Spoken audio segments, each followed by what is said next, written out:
کس بنیاد پر ہے؟ امر بالمعروف نہیں انل منکر، تأمرون بالمعروف ونہی عن المنکر۔ خیر امت کس بنیاد پر قرار دیا؟ کہ یہ امت لوگوں کو بھلائی کی طرف بلانے والی، منہیات سے روکنے والی، جو غلط چیزیں ہیں ان سے روکنے والی ہے۔ تو لہذا اور ظاہر بات ہے کہ جس کے پاس جتنا علم ہوگا وہ اتنا ہی بھلائی کی طرف بلائے گا اور اتنا ہی برائی سے روکے گا۔ تو معلوم ہوا کہ بھلائی کو جاننا ضروری، کون سی بات صحیح ہے یہ کہاں سے معلوم ہوگی؟ یہ آپ کو کس جگہ سے معلوم ہوگی؟ یہ مدارس کے ذریعے سے، علم کے ذریعے سے معلوم ہوگی۔ لہذا علم کا سیکھنا ہر آدمی کے لیے ضروری ہے۔ اگر آدمی کے پاس علم نہیں ہوگا، انسان کے پاس علم نہیں ہے تو وہ خسارے میں ہے۔ علامہ ذوالنون مصری رحمۃ اللہ علیہ نے، ان کا ایک مقولہ ہے جو تاریخ دمشق میں نقل کیا گیا ہے کہ تمام کے تمام انسان خسارے میں ہیں، تمام کے تمام انسان خسارے میں ہیں، لیکن خسارے میں کون نہیں ہے؟ جس کے پاس علم ہے، جو علم کی دولت سے بہرہ ہے۔ جس کے پاس علم ہوگا وہ خسارے میں نہیں ہوگا۔ تو معلوم ہوا کہ انسان کے پاس علم نہ ہو تو علم نہ ہونے کی صورت میں وہ خسارے میں ہے، وہ نقصان میں ہے۔ معلوم ہوا کہ علم کا حاصل کرنا ضروری ہے ہر ایک کے لیے۔ نبی کریم صلی اللہ علیہ وسلم کا ارشاد بھی ہے، طلب العلم فریضۃ علی کل مسلم، ہر مسلمان پر علم کا حاصل کرنا فرض ہے۔ اتنا علم جس سے حلال اور حرام کی تمیز ہو جائے، جس سے جائز اور ناجائز کا پتہ چل جائے، جس سے یہ معلوم ہو جائے کیا چیز غلط ہے اور کیا چیز صحیح ہے۔ اتنا علم ہر ایک کو حاصل کرنا۔ نماز کے فرائض کیا ہے، واجبات کیا ہے، روزے کے فرائض کیا ہے، واجبات کیا ہیں، حج کے فرائض کیا ہے، واجبات کیا ہیں، زکوٰۃ کے فرائض اور واجبات، ان کا علم ہو جانا یہ ہر مسلمان پر لازم ہے۔ تو معلوم ہوا کہ اگر انسان نہیں ہے، کل الناس ہالک الا العالمون والعالمون کلهم ہالک الا العاملون، تو جو علم جس کے پاس نہیں ہے وہ ہلاکت میں ہے۔ اور یہ علم ہی وہ چیز ہے جس کی بنیاد پر اللہ تبارک و تعالی نے آدم علیہ السلام کو سجدہ کروایا تھا۔ کس سے؟ فرشتوں سے۔ آپ نے جلالین میں پڑھا ہوگا، قرآن کی تفسیر میں پڑھا ہوگا کہ اللہ تبارک و تعالی نے جب آدم علیہ السلام کی تخلیق کی اور تخلیق کرنے کے بعد فرشتوں سے اس کا تذکرہ کیا کہ میں آدم علیہ السلام کو پیدا کرنے والا ہوں، تو فرشتوں نے کیا کہا تھا؟ فرشتوں نے کہا تھا، اے اللہ کیا ہم آپ کی تقدیس اور تحمید کے لیے کافی نہیں ہے؟ کیا آپ کی پاکی بیان کرنے کے لیے ہم کافی نہیں ہے؟ اللہ تبارک و تعالی نے کیا فرمایا؟ انی اعلم ما لا تعلمون، جو میں جانتا ہوں وہ تم نہیں جانتے ہو۔ چنانچہ تیسرے رکوع سے آپ پڑھ جائیے آگے چل کے، اللہ تبارک، مفسرین نے لکھا اللہ تبارک و تعالی نے قیامت تک جتنی اشیاء پیدا ہونے والی تھی ان تمام کو ایک شکل دی گئی، ملائکہ پر ان کو پیش کیا گیا اور پوچھا گیا بتاؤ اس کا کیا نام ہے؟ انہوں نے انکار کر دیا۔ انہوں نے کیا کہا؟ ہمیں علم نہیں ہے۔ ہمیں کتنا علم ہے؟ الا ما علمتنا، آپ نے جتنا ہمیں سکھلا دیا ہمیں اتنا علم ہے۔ سبحانک ما لا علم لنا، ہمیں نہیں، آپ کی ذات پاک ہے، ہمیں اتنا علم نہیں، جو علم آپ نے دیا ہمیں اتنا علم ہے، اس کا علم ہمیں نہیں ہے۔ اللہ تبارک و تعالیٰ کی طرف سے حکم ہوا، پیش کیا گیا آدم علیہ السلام پر۔ آدم علیہ السلام نے ان تمام چیزوں کو نام بنام بتا دیا۔ حضرت تھانوی رحمۃ اللہ علیہ نے بیان القرآن میں تحریر فرمایا ہے کہ اس میں ایک نقطے کی بات یہ ہے کہ اللہ تبارک و تعالی نے جو مسجود ملائکہ بنایا آدم علیہ السلام کو، وہ علم کی بنیاد پر بنایا۔ تو علم اتنی اہم چیز ہے، اگر علم نہیں ہوگا وہ خیر کو کیسے پہچانے گا، وہ صلاح کو کیسے پہچانے گا، وہ برائی کو کیسے پہچانے گا، وہ حق کو کیسے پہچانے گا، وہ باطل کو کیسے پہچانے گا؟ اس کے پہچاننے کا آلہ، اس کے پہچاننے کا ذریعہ علم ہے۔ لہذا ہر ایک کو علم حاصل کرنا چاہیے۔ آدم علیہ السلام کو اللہ تبارک و تعالی نے برتری کس بنیاد پر؟ علم کی بنیاد پر مسجود ملائکہ بنا دیا گیا۔ کیا حکم ہوا؟ وَإِذْ قُلْنَا لِلْمَلَائِكَةِ اسْجُدُوا لِآدَمَ فَسَجَدُوا إِلَّا إِبْلِيسَ أَبَى وَاسْتَكْبَرَ وَكَانَ مِنَ الْكَافِرِينَ۔ اللہ تبارک و تعالیٰ نے تمام ملائکہ کو حکم دیا کہ سجدہ کرو، آدم علیہ السلام کو تمام کے تمام ملائکہ سجدے میں گر گئے الا ابلیس۔ استثناء، حرف استثناء لا کر کے استثناء کس کا کیا گیا؟ ابلیس کا استثناء کیا گیا کہ ابلیس جو ہے وہ سجدے میں نہیں گرا، اس ابلیس نے سجدہ نہیں کیا، ابا انکار کیا، واستکبر تکبر اختیار کیا، بڑائی اختیار کی، لہذا وہ کیا ہوا؟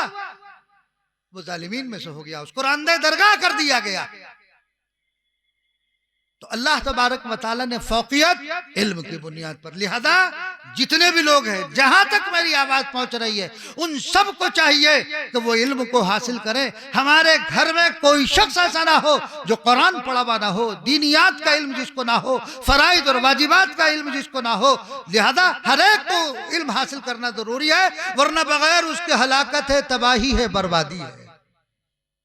لیکن علم کے ساتھ ساتھ ذوالنون مصری رحمۃ اللہ علیہ کیا فرما رہے ہیں کہ عالم بھی ہلاکت میں ہے، الناس کلهم ہالکون الا العالمون، عالم ہلاکت میں نہیں، والعالمون کلهم ہالکون الا العاملون۔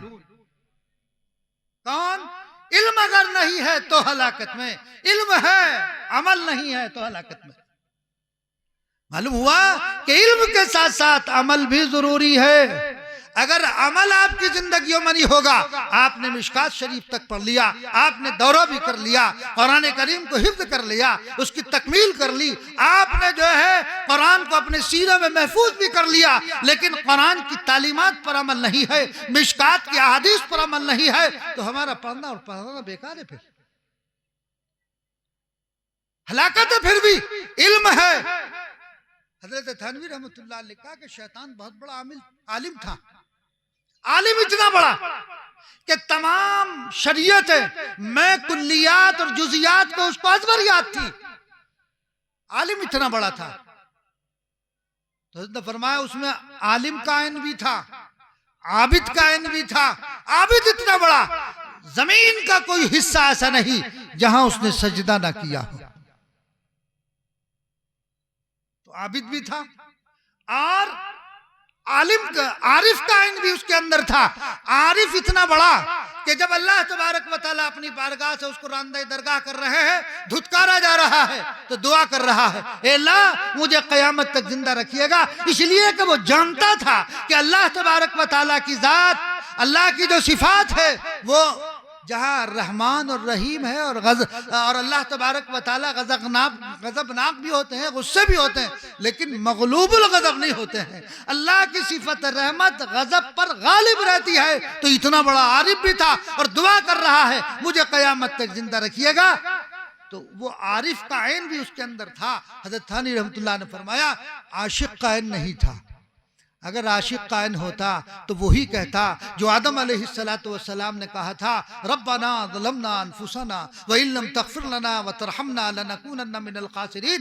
بھئی جنت میں جب آپ کو داخل کر دیا گیا اور جنت میں داخل کرنے کے بعد اللہ کی طرف سے عام اجازت مل گئی تھی، جو چاہے کھاؤ، جہاں چاہے ٹہلو، لیکن کیا فرمایا؟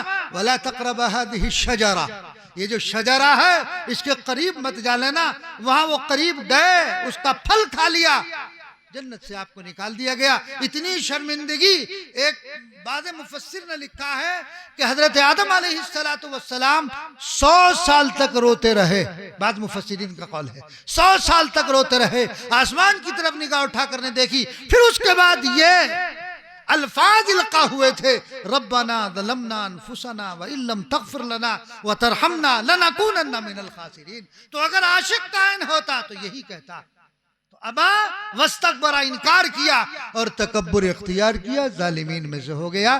تو اس لیے اللہ تبارک و تعالی نے آدم علیہ السلام کو فضیلت کس بنیاد پر؟ علم کی بنیاد پر۔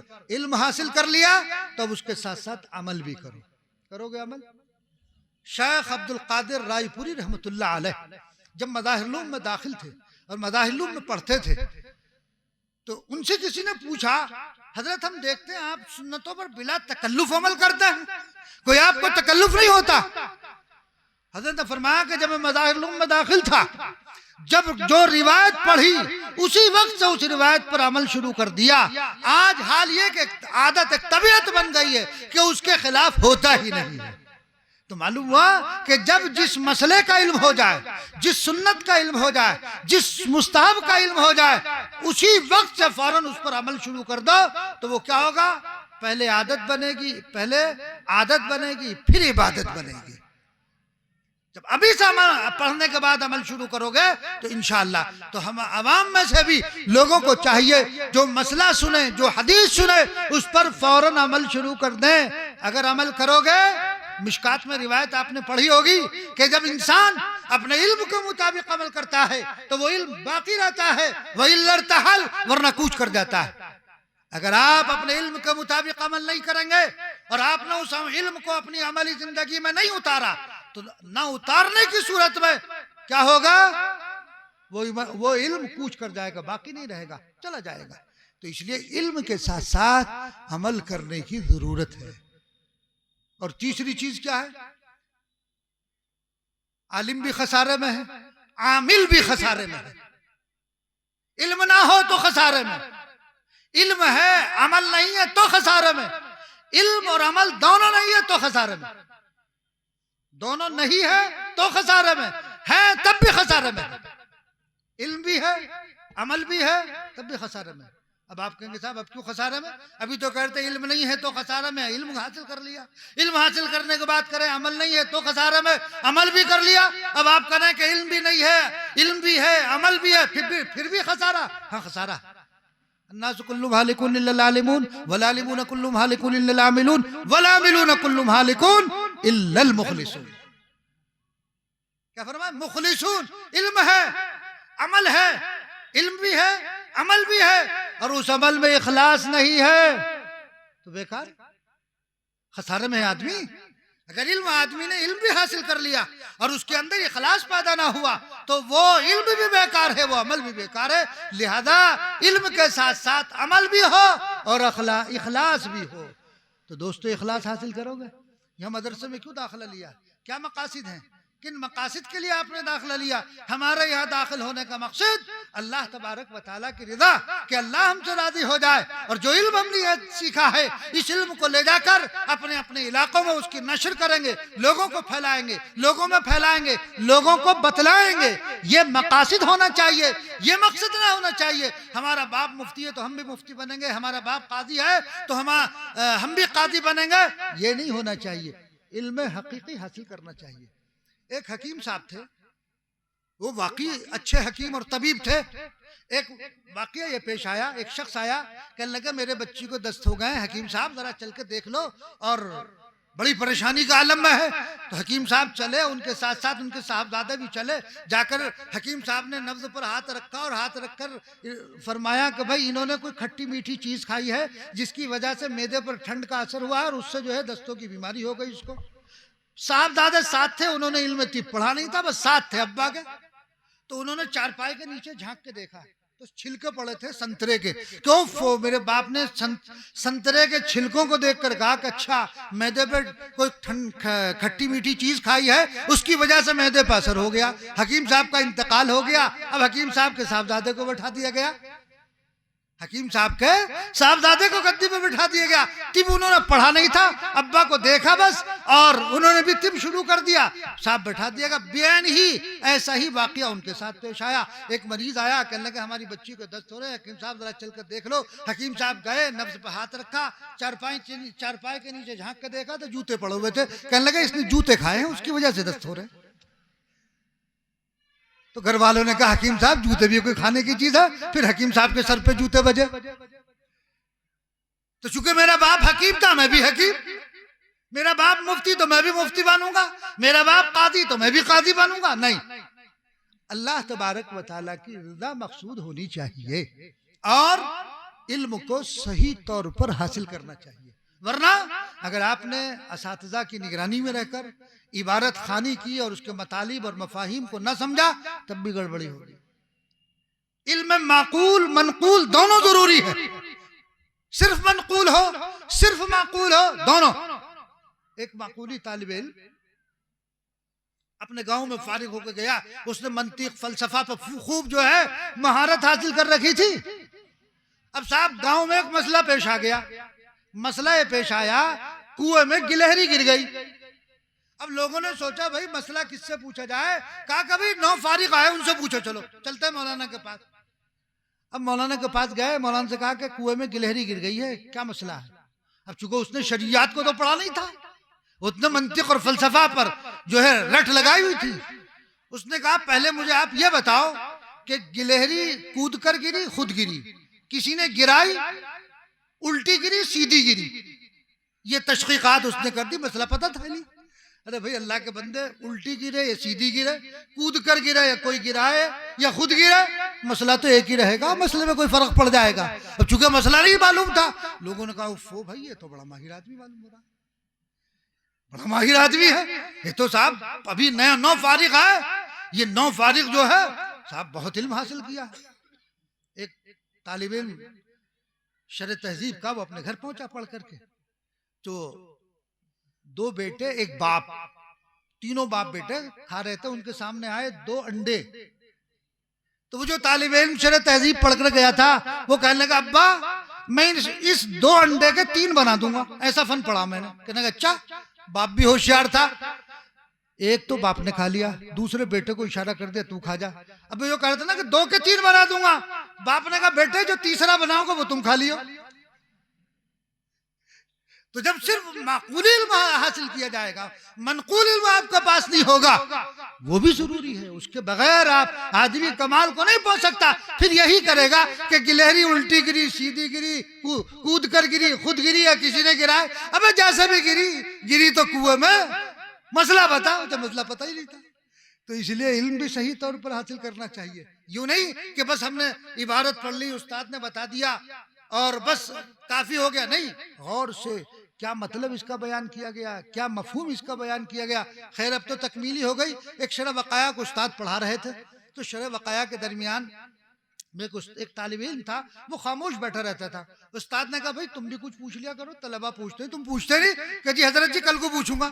کہنے لگے ٹھیک ہے، وہ کل آ گئی۔ کل شرح وقایع میں بیان چل رہا تھا کہ جب سورج طلوع ہو تو اس وقت نماز پڑھنا مکروہ ہے۔ تو وہ جو طالب علم تھا خاموش بیٹھا رہتا تھا، اس نے کہا حضرت آپ سے ایک سوال کروں؟ کہاں؟ ہم نے تو کہا تھا۔ کہنے لگا اچھا اگر سورج نہ نکلے، آپ نے فرمایا کہ سورج طلوع ہو تو نماز مکروہ ہے اور سورج ہی نہ نکلے؟ استاد نے کہا پھر تو خاموش رہنا ہی بہتر۔ تو بہرحال علم کو گہرائی کے ساتھ، گہرائی کے ساتھ آدمی کو حاصل کرنا چاہیے، سرسری علم نہیں ہونا چاہیے۔ تو ہم بات کر رہے تھے، بس بات کی تکمیل کرتے ہیں، وقت زیادہ ہو چکا ہے، کہ انسان کے پاس علم ہے، علم صحیح ہونا چاہیے، علم میں گہرائی اور گہرائی ہونا چاہیے، معقول ہو منقول بھی اس کے ساتھ ہونا چاہیے۔ تو علم ہو، یہ عالم ہو، علم اس کے پاس ہے، علم کے ساتھ ساتھ عامل بھی ہے وہ، اور ان دونوں کے ساتھ ساتھ اخلاص بھی ضروری ہے۔ اگر اخلاص نہیں ہوگا تو پھر آپ کامیاب نہیں ہو سکتے ہو۔ اور فرمایا والمخلصون علی خطر عظیم، اخلاص کا جو راستہ وہ بڑا پرخطر ہے۔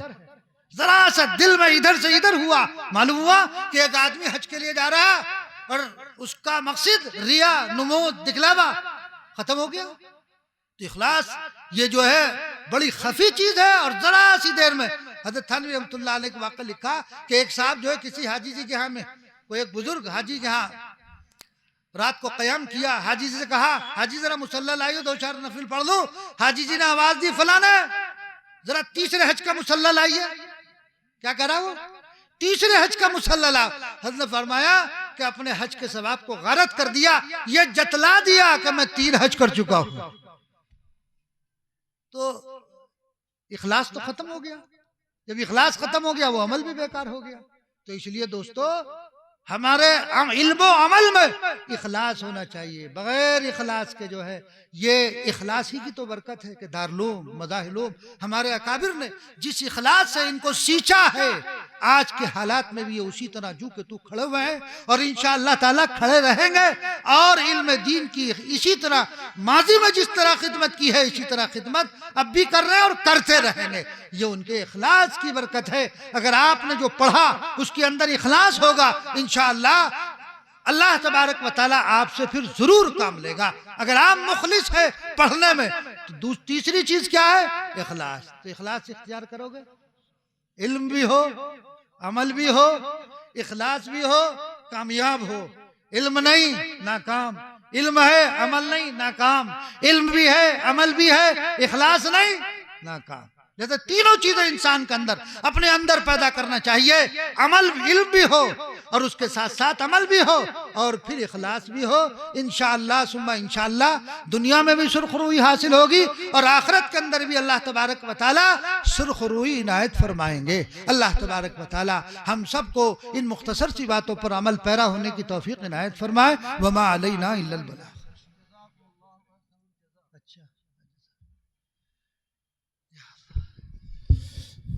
الحمدللہ پروگرام جو ہے بہت کامیاب ہے۔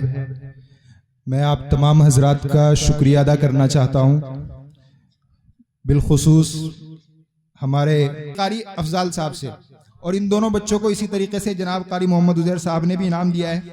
اس کے علاوہ ہمارے یہاں جامعہ میں جو شعبہ حفظ ہے 3 اساتذہ کرام ایسے ہیں۔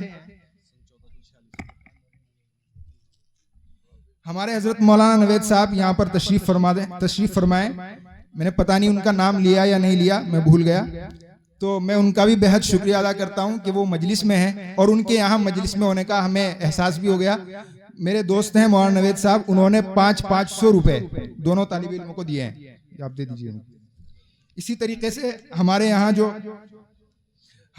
جو شعبہ حفظ کے اساتذہ ہیں ان کی نمایاں کارکردگی پر 3 اساتذہ کرام ہیں، جناب قاری محمد منتظر صاحب قاسمی دامت برکاتہم، اللہ ان سے دین کا اور کام لے۔ یہ ایک چہکتی مہکتی شخصیت ہے جامعہ کی، ان سے رونق ہے۔ اور اسی طریقے سے جناب قاری محمد افضال صاحب قاسمی جو ہمارے متعینہ امام ہیں، ان کی اقتداء میں نماز ادا کرتے ہیں ہم۔ اسی طریقے سے جناب قاری زبیر احمد صاحب قاسمی، یہ 3 اساتذہ ہیں۔ شعبہ حفظ میں ان کی کارکردگی بہت نمایاں رہی ہے۔ جامعہ کی طرف سے ان تینوں اساتذہ کو انعام دیا جا رہا ہے، اور میں اپنے جو اکابر اسٹیج پر موجود ہیں میں سب سے درخواست کرتا ہوں کہ وہ انعام دے دیں ان کو۔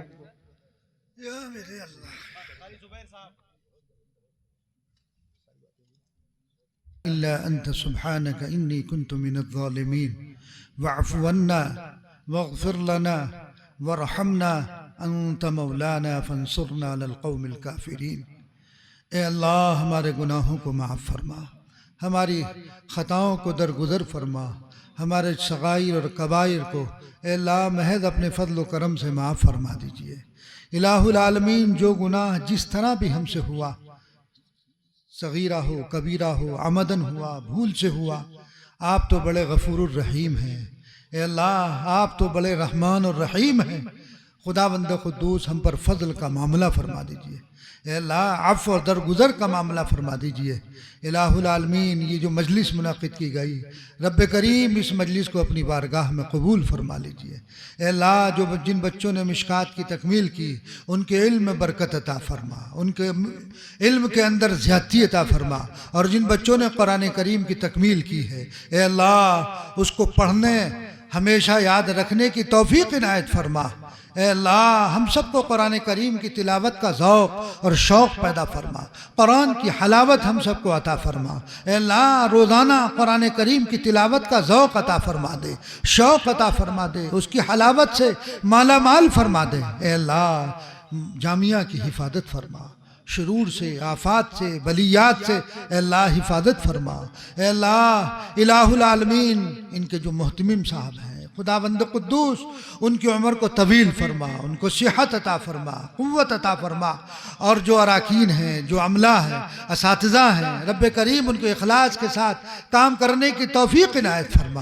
اے اللہ آپس میں اتحاد اور اتفاق پیدا فرما، نہ اتفاقیوں سے حفاظت فرما، ہر قسم کے داخلی اور خارجی فتنوں سے مدرسے کی اہل مدرسہ کی حفاظت فرما۔ اے اللہ جو اس کی ضروریات ہیں آپ علیم اور خبیر ہے، ہر ایک جائز ضرورت کو غیب غیب سے پورا فرما۔ اے اللہ جو موانع ہیں، رکاوٹیں ہیں، ان کو دور فرما، اپنے فضل کا معاملہ فرما، پورے عالم کے مدارس کی، مساجد کی، خانقاہوں کی حفاظت فرما، حرمین شریفین کی حفاظت فرما۔ اے اللہ بیت المقدس کو یہود کے قبضے سے آزاد فرما، پھر سے کوئی صلاح الدین ایوبی پیدا فرما، پھر سے کوئی نور الدین زنگی پیدا فرما۔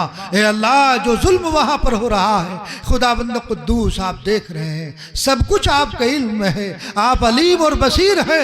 ظلم کی انتہا ہو چکی ہے، ظالم دندنا رہا ہے۔ اے اللہ تو اے اللہ آپ خود ہی ان سے بدلہ لے لیجئے۔ اے اللہ بدلہ لے لیجئے، وہ کس قسمہ پرسی میں اپنی زندگی کو گزار رہے ہیں یہ آپ اس سے واقف ہیں۔ اے اللہ سر چھپانے کے لیے چھت نہیں ہے، ان کی چھتوں کو ختم کر دیا گیا، کھنڈرات کی شکل میں اس جگہ کو تبدیل کر دیا گیا ہے۔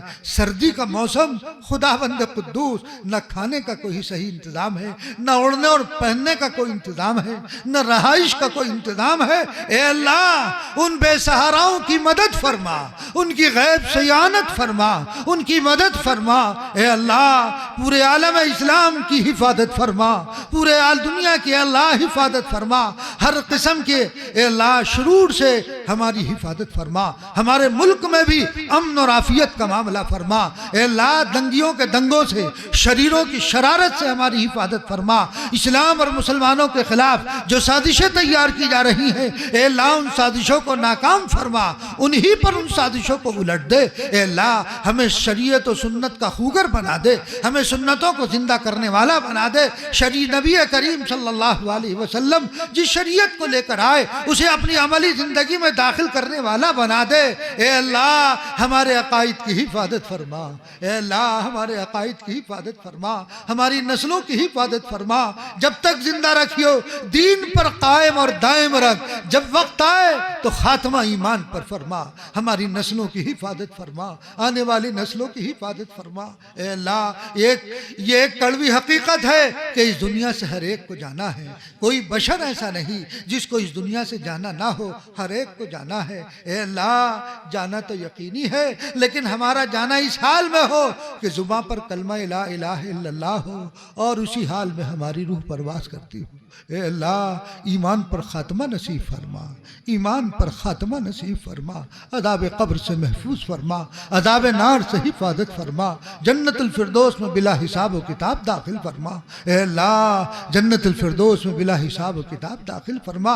اے اللہ تو ہمارا حساب نہ لیجئے گا، ہم تیرے حساب کے قابل نہیں۔ اے اللہ تیرے حساب کے قابل نہیں ہے۔ خداوند قدوس آپ تو بڑے رحیم ہیں، اکرم الاکرمین ہے، ارحم الراحمین ہے، ہمارے ساتھ عفو اور درگزر کا معاملہ فرما کر جنت میں داخل فرما دیجئے۔ اے اللہ جنت میں داخل فرما دیجئے۔ نبی کریم صلی اللہ علیہ وسلم نے جو خیر کی دعائیں مانگی ہیں ان میں ہمارا حصہ عطا فرما، اور جن شرور سے پناہ چاہی ہم بھی پناہ چاہتے ہیں ان تمام سے ہماری حفاظت فرما، ہر خیر سے مالا مال فرما، ہر شر سے حفاظت فرما، اور ان دعاؤں کو محض اپنے فضل و کرم سے قبول فرما۔ وصلی اللہ تعالی علی خیر خلقہ محمد وعلی آلہ اصحابہ اجمعین برحمتک یا ارحم الراحمین۔